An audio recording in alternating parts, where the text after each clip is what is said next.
नमस्कार, simple recipe चॅनलमध्ये तुमचं खूप खूप स्वागत आहे। आज आपण भेंडीची भाजी करणार आहोत। त्यासाठी पाव किलो भेंडी घेतलेली आहे।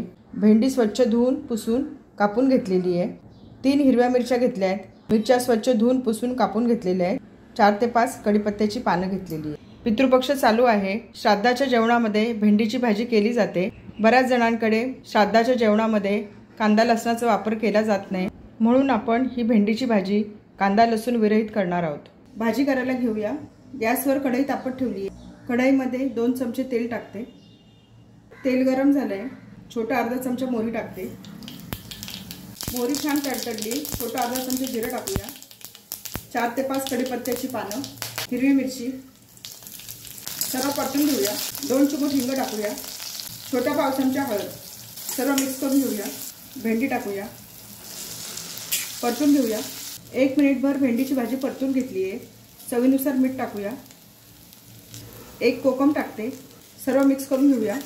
भेंडीच्या भाजीमध्ये कोकम किंवा लिंबाचा रस टाकायचा, त्याच्यामुळे भेंडीची भाजी चिकट होत नाही। सर्व मिक्स करून घेतलंय। याच्यावर पाण्याचा शिंतोडा मारते।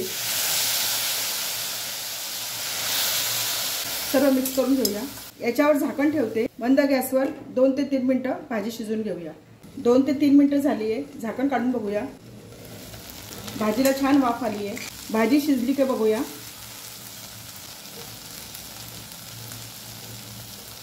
छान शिजली आहे भाजी। आता याच्यामध्ये 2 चमचे खोवलेलं ओलं खोबरं टाकते। थोडीशी बारीक चिरलेली कोथिंबीर सर्व मिक्स करून घेऊया। ओल्या खोबऱ्याच्या ऐवजी तुम्ही याच्यामध्ये शेंगदाण्याचं कुटही टाकू शकता। आपली भेंडीची भाजी तयार झाली। भाजी प्लेटमध्ये काढून घेऊया।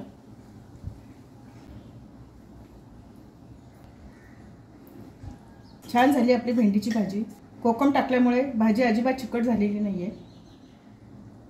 थोडंसं ओलं खोबरं टाकते, थोडीशी कोथिंबीर। आपली भेंडीची भाजी तयार झाली आहे। अशी भेंडीची भाजी आपण डब्याला देऊ शकतो, जेवताना घेऊ शकतो। करायला सोपी आहे। ही भाजी श्राद्धाच्या जेवणासाठी केली असल्यामुळे हिच्यामध्ये कांदा लसणाचा वापर केलेला नाहीये। इतर वेळी आपण याच्यामध्ये कांदा लसूण टाकू शकतो। रेसिपी आवडली असेल तर चॅनलला सबस्क्राइब करा।